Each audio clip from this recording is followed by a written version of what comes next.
Hello everybody, this is Gregory with how I lost over 100 pounds and have kept it up for 30 plus years, where there should be no hesitance in your weight loss and maintenance. Today we're going to talk about who you should listen to exactly, or who should inspire you for your weight loss or weight maintenance. Now before we begin, if you need help from the weight loss perspective, contact me through the Clarity FM link found here in the episode notes. Also check out my 2 books, my website, Naturopathic Earth, which has tons of articles and recipes. And lastly, if you appreciate my content, there is a link for PayPal for a small $5 donation if you like. All right, so we know obesity is exceedingly pervasive right now. We know that 70% of Americans are overweight, meaning they're at least 20% above their BMI. We do have an episode here how the BMI is not perfect, but you get the point, and you can just see it from anecdotal experience when we walk around in America that the large majority of Americans are overweight, and we know 40% are obese. So it's a problem. I mean, no one can deny it's not a problem. We're the most obese we've ever been in human history. So this is a problem, and we all need to lose weight and or keep it off. And we've talked about this in the episode on how the sex positive movement's actually long-term destructive to overweight people, how if we really love people, we want them to lose weight. So step 1 is being cognitive of this, understanding this, or cognizant I should say, understand this and be like, yeah, being overweight is not good. I know what the sex positive movement's telling me, but we, every objectable indicator tells us that obesity is going to shorten your life expectancy and have a host of comorbidity problems, so we need to lose the weight. So who should we listen to in regards to losing our weight? Now, you might go to your doctor here and there for checkups, and your doctor might tell you you need to lose your weight, blah, blah, blah. But lots of times doctors don't even say it anymore because they know that their patients aren't going to lose their weight. But a good doctor should, your general practitioner, your family doctor should still tell you that. Now, doctors are overweight too. The large majority of doctors are overweight as well. So, I mean, can we really listen to anybody who's fat? I mean, I think it's a kind of a reductionistic argument, but let's strip away the BS here. Can we really listen to an alcoholic if they're telling us not to drink? Well, maybe if they've learned from their past and like, I don't want you to be addicted, da-da-da-da-da.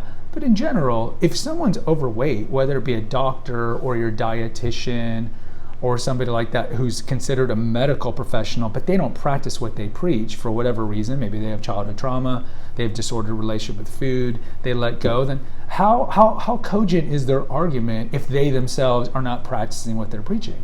So if your doctor, let's say is a 40-year-old, 45-year-old male or female doctor who's in shape, takes care of themselves, okay, then you should listen to them and then ask them, hey, what do you do to lose weight, or what have you done to keep it off? I want to learn from you, because it's not the words, it's the result that matters.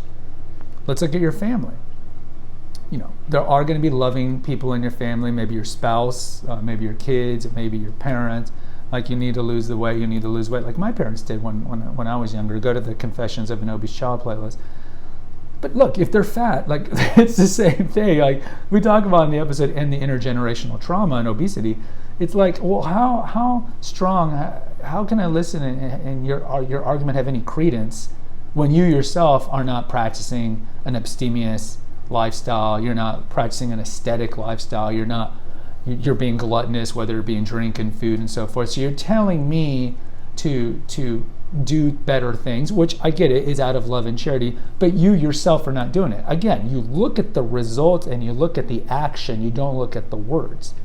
So you can apply this to your family, your friends, right? We know the frenemy friend kind of thing, where your friend will say, yeah, you need to lose weight because they look better than you. But then if you look better than them, then they actually want you to gain it back. But certainly you'll have friends that'll tell you the same thing. But if they're fat, again, why are you going to listen to them? They don't practice what they preach.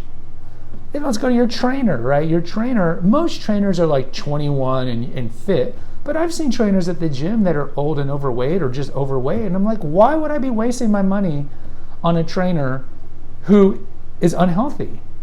But I don't know if it's because we live in a PC world where we can't think these things or say these things. But if I'm overweight and I need to lose weight, or let's say I have an addiction to gambling or alcoholism or something, I want to talk to people and mind the mind of those who are successful in what I'm trying to do. I mean, this just seems to make sense to me, right? We're not going to go to a guy who has 37 failed businesses and ask him, what's the keys to a successful business? We're not. So in closing, when it comes to weight loss and weight maintenance, go to people who've had success with it.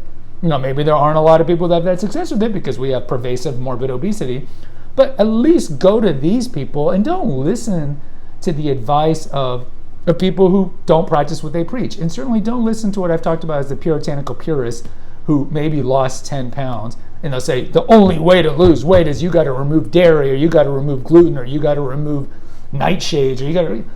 No, don't fall for that. Go to the people who have a proven track record and listen to them, whether it be online or people that you know in person. But you got to look at the results, don't look at the words. Guys, post in the comments. I'd love to hear from you. Hit the notification, subscribe, and share button. Until next time, take care, God bless, and pray.